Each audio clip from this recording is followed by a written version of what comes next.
Dan makna muraqabah adalah bagaimana seorang muslim selalu merasa diawasi oleh Allah. Bagaimana teman-teman sekalian kalau kita berada di kantor kita, kemudian di sana sini ada CCTV, kalau di zaman sekarang. Kita selalu merasa diawasi.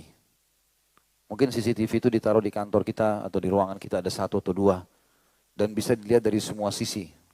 Saya yakin kita akan sangat berhati-hati sekali dalam melakukan gerak-gerik. Apalagi suaranya bisa terekam, gambarnya terekam. Dan kalau baik, maka akan dinilai baik oleh perusahaan. Dan kalau buruk, akan dinilai buruk. Bahkan bisa berakibat fatal, dikeluarkan dari perusahaan. Itu sebenarnya salah satu contoh saja. Dan pengawasan Sang Pencipta Allah jauh lebih luas daripada itu. Karena semua yang ada di sekitar kita ini akan menjadi saksi pada hari kiamat. Udara yang sedang kita hirup, kalau seseorang sedang berbuat ketaatan, maka udara yang kita hirup seperti tadi kita sholat isya misalnya. Alhamdulillah Allah berikan taufiknya kita bisa sholat berjamaah. Maka pada saat kita menghirup udara tadi, berapa kali kita menghirup oksigen? Allahu alam yang kesekian juta kali kita menghirupnya. Nanti hari kiamat, oksigen yang kita hirup tadi dan sekarang pun pada saat ta'lim ini, yang kesekian juta kali masuk, yang kesekian juta kali yang keluar, semua akan jadi saksi pada hari kiamat. Kalau saya pada saat sedang dihirup oleh orang ini, ya Allah, dia sedang berzikir, dia sedang di majelis ilmu, dia sedang sholat, atau sebaliknya, dia sedang melakukan kemaksiatan, dia sedang menyanyi-nyanyi, dia sedang merayu perempuan yang tidak halal bagi dia atau laki-laki, atau apalah ya, dia sedang menghirup sesuatu atau harta haram. Maka ini semua akan jadi saksi pada hari kiamat. Kuping kita akan menjadi saksi terhadap semua yang didengar. Ya. Kemudian hati, tangan, kulit, semuanya. Dalam Al-Quran banyak sekali ayat berbicara masalah itu. Semua akan menjadi saksi pada hari kiamat. Di antaranya adalah hadis Bukhari yang berbunyi, kata Nabi SAW, nanti akan datang orang pada hari kiamat menolak semua kesaksian yang Allah berikan. Dari malaikat, dari benda-benda yang ada di sekitarnya. Ya.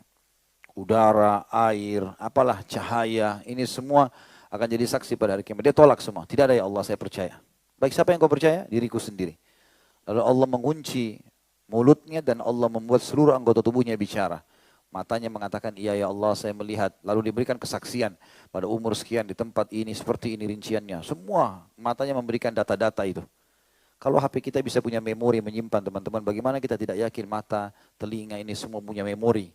Masing-masing punya chip sendiri yang bisa menyimpan semua itu. Bukan mustahil. Dan bukan mustahil mungkin jauh lebih canggih lagi 10 tahun ke depan, mungkin HP-HP yang kita pakai ini sudah tidak ada nilainya. Sebagaimana dulu waktu awal keluar HP 10 tahun, 15 tahun yang lalu, mungkin kalau sekarang kita keluarkan HP itu tidak ada yang pakai lagi. Nggak ada kameranya, belum berwarna layarnya. Tapi sekarang canggih, mungkin 10 tahun lagi lebih hebat daripada itu. Dan apa yang Allah siapkan jauh lebih canggih daripada itu. Lalu kemudian telinganya akan memberikan semua memorinya, ya mulutnya, tangannya, kakinya, kemaluannya, semuanya. Lalu terakhir Allah buka mulutnya dan dia berkata, lima syahidtum alaina dalam Al-Quran. Kenapa kalian menjadi saksi buat diri kalian sendiri? Lalu seluruh anggota tubuhnya berbicara mengatakan, antakanallahu alladhi antaka kulla syai'. Allah lah yang telah membuat kami berbicara, yang telah membuat segala sesuatunya berbicara. Ya. Jadi seseorang harus sadar teman-teman sekalian. Kalau Allah mengawasi kita, bodoh dan konyol kalau ada orang pikir Allah tidak melihatnya. Ini salah sekali. Allah melihatnya, Allah mengetahui. Makhluk Allah banyak yang melihat kita, diantaranya malaikat. Sampai Nabi SAW membahasakan, dan ini difahami hanya untuk orang beriman saja. Kata Nabi SAW, malulah kalian dengan makhluk Allah yang tidak berpisah dengan kalian, kecuali pada saat kalian sedang di WC atau sedang berhubungan biologis. Para malaikat, mereka melihat itu apa yang kita lakukan. Walaupun kita lagi sendiri teman-teman, kita mau berbohong, kita mau menipu, kita mau mencium yang haram, kita mau meluk, kita mau mencuri, mau menulis, mau apa saja, disaksikan oleh mereka. Saking saja mereka tidak berbicara, tapi mereka akan memperlihatkan bukunya yang penuh dengan kejujuran pada hari kiamat. Sampai orang kafir dalam salah satu ayat Al-Quran berkata pada saat menerima buku mereka, A'udzubillahi minasyaitonirrajim, ma li hadzal kitabi la yughadiru shaghiratan wala kabiratan illa ahsaha. Buku apa yang kami terima ini?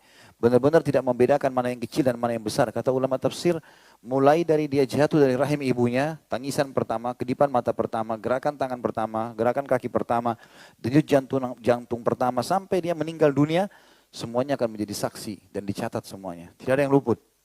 Dan kalau sekarang kita bisa nonton sebuah video, dan kita bisa memutarnya kembali, teman-teman sekalian, maka bukan mustahil.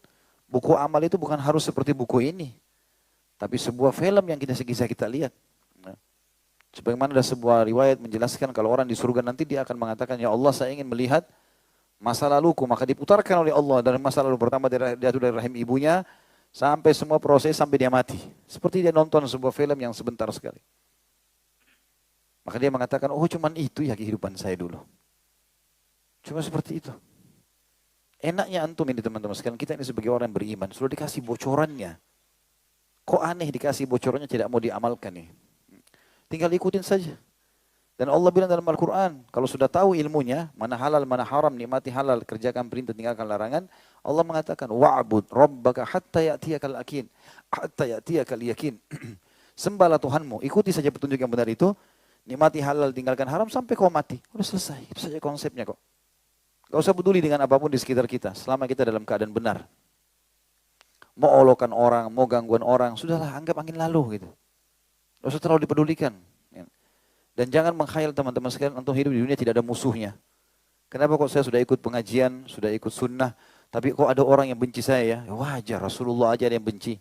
Hah? Apalagi cuma antum sama anak gitu ya. Gampang sekali, simpel gitu. Ya. Rasulullah SAW itu dicaci maki oleh orang munafik, difitnah istrinya berzina. Rasulullah, utusan Allah. Bagaimana dengan kita gitu?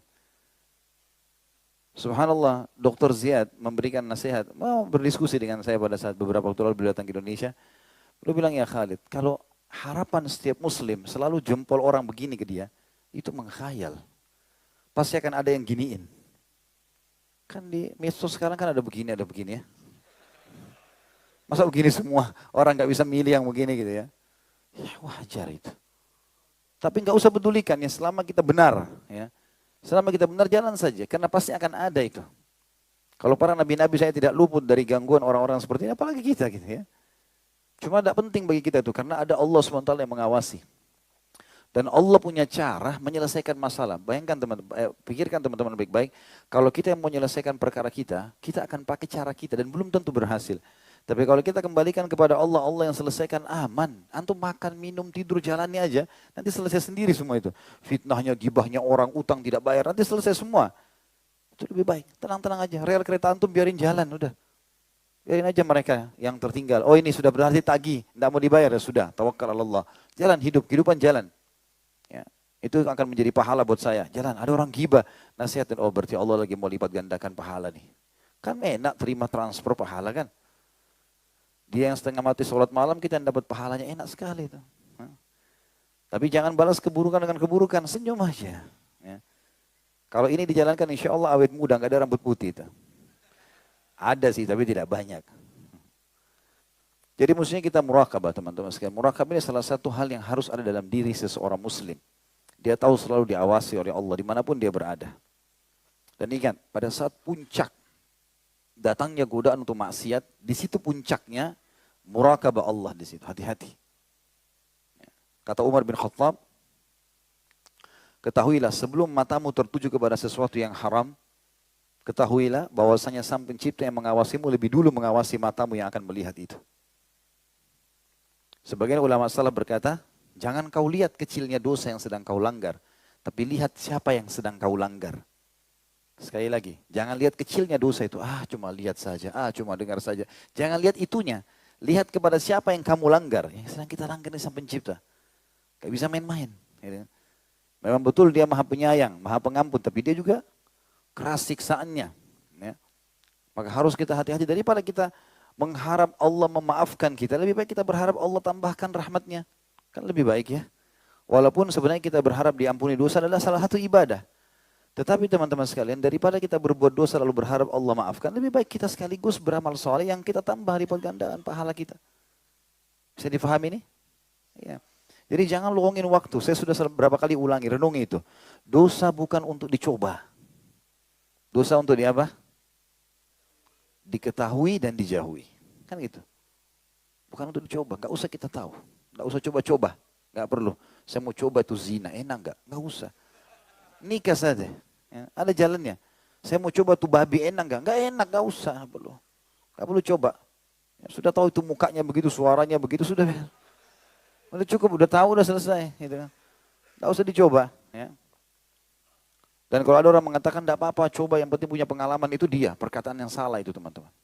Kayaknya sering dibilang, gitu kan. Coba maka otomatis akan tahu nanti punya pengalaman. Enggak perlu, kita butuh pengalaman dalam ibadah, tidak butuh pengalaman dalam dosa.